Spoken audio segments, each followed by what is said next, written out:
One of the most powerful parliamentary committees, the PJCIS, is looking into the issue of press freedoms. Earlier this morning, one of those committee members, Senator Jenny McAllister, spoke to Kieran Gilbert about what they'll be asking senior intelligence officials. Shadow Cabinet Secretary, member of the Parliamentary Joint Committee on Intelligence and Security, Jenny McAllister, thanks so much for your time. First of all, what do you want to hear from the security agencies today when they appear before the committee? Well, yesterday we heard evidence from all of the news organisations, journalists, people like Peter Grestay, who've had very direct experience, as everyone understands, about criminalisation of journalism. All of them sounding the alarm on Australia's current laws and the chilling impact they are having on journalism. Now, the government needs to take this seriously and respond seriously. When the Department of Home Affairs appears today, when Mr Dutton's department appears, they need to explain in real ways how they are responding to the concerns that are being so strongly and forcefully expressed by journalists. As you said, Home Affairs, Federal Police, ASIO, among others, do you feel, I mean, obviously we'll hear from them today, but do you think thus far they have taken it seriously? The Department of Home Affairs and the Attorney-General's Department submitted a 5.5-page report which asserts that the current balance between press freedom and national security is appropriate. I don't think that's taking it seriously. I don't think that's adequate. I'll be interested today to see if they provide a different kind of response, because the issues that were being raised yesterday are serious. The laws in question, have we seen a shift in the way they've been implemented? Is that the problem, as opposed to the laws themselves? I think there's been, if you will, kind of unwritten law that these powers are not going to be exercised against journalists. There's been a forbearance on the part of law enforcement and the intelligence agencies in using these powers against journalists. That obviously changed when a raid was executed on the ABC premises. It changed when the raid was executed in Annika Smethurst's home. I think that does occasion a revision of whether the written law has kept up with the actual practices of law enforcement. Because the discretion maybe is not being used as it once was. That's the point. I think you can make that argument, and I think plainly the journalists are concerned. And we just had journalist after journalist line up yesterday and say this is having a real impact on the way we do business. It's having a real impact on our ability to protect our sources. And that's the key ethical responsibility of a journalist. If you receive information, you need to protect your source. The journalists are saying they can't do that anymore because of the way the law is being applied. The government would argue that the minister's now sent a directive to the Federal Police as to how they should implement this particular legislation. What's your view on that? Is that anywhere near sufficient? I think it is a welcome intervention, but it is not sufficient. It's a directive that applies very narrowly to just one offence, disclosure by a Commonwealth officer of information. It's a directive whose legal effect is uncertain because the AFP are still responsible for applying the criminal law as written. I'll be interested today to hear from the AFP how they're interpreting this directive and what legal effect they think it has. Given the changing landscape that has clearly eventuated here, what needs to happen? Does it need to be legislated? Do we need what needs to be done to constitute this right to press freedom and for whistleblowers as well? Because obviously in a lot of other Five Eyes nations, our closest intelligence allies and security allies, they have a constitutional or legal basis upon which press freedom exists. We don't.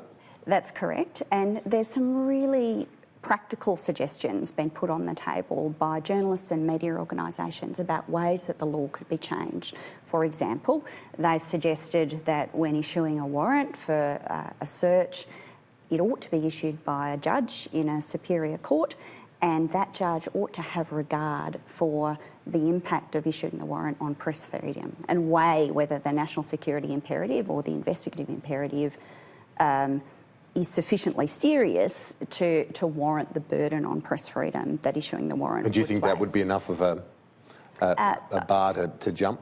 Well, I think that we ought to look at that very seriously. It's a process that takes place in a number of our partner countries. It's something like that happens in the UK, something like that happens in Canada.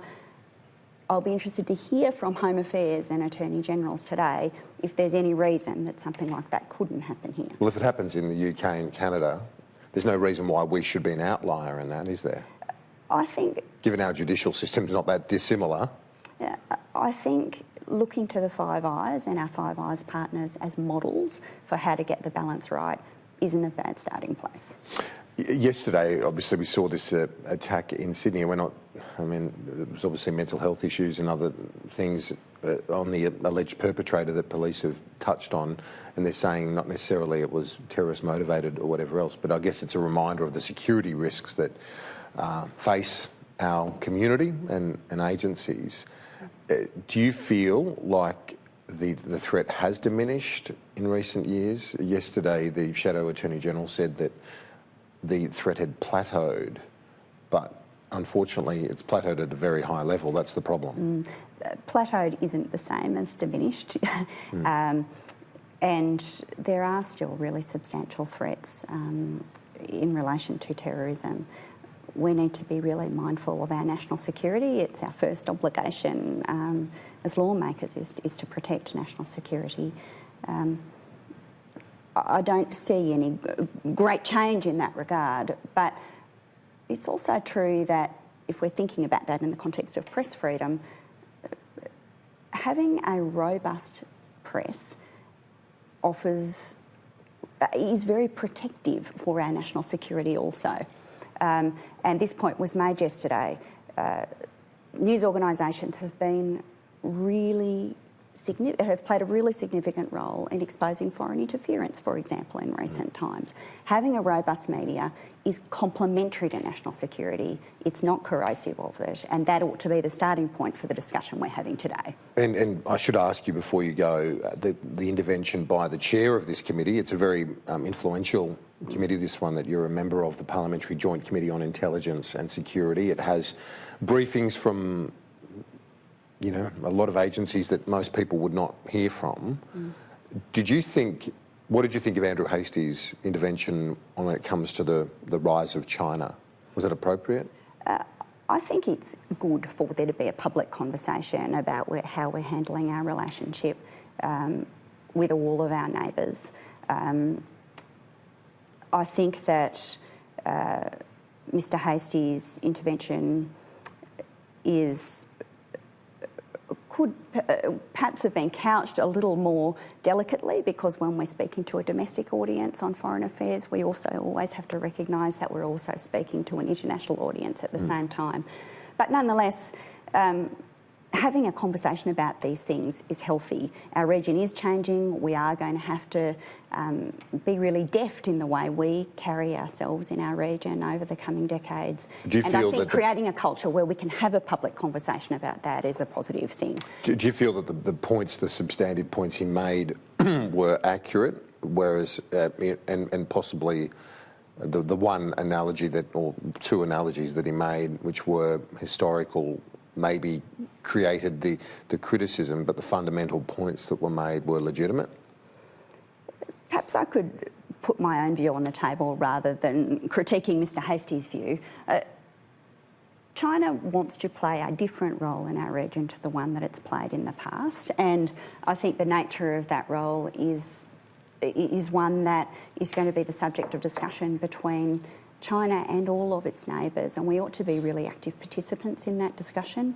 I'm not fatalistic about how that's going to end. I think there are very positive opportunities for us in our relationship with China and all of our other neighbours.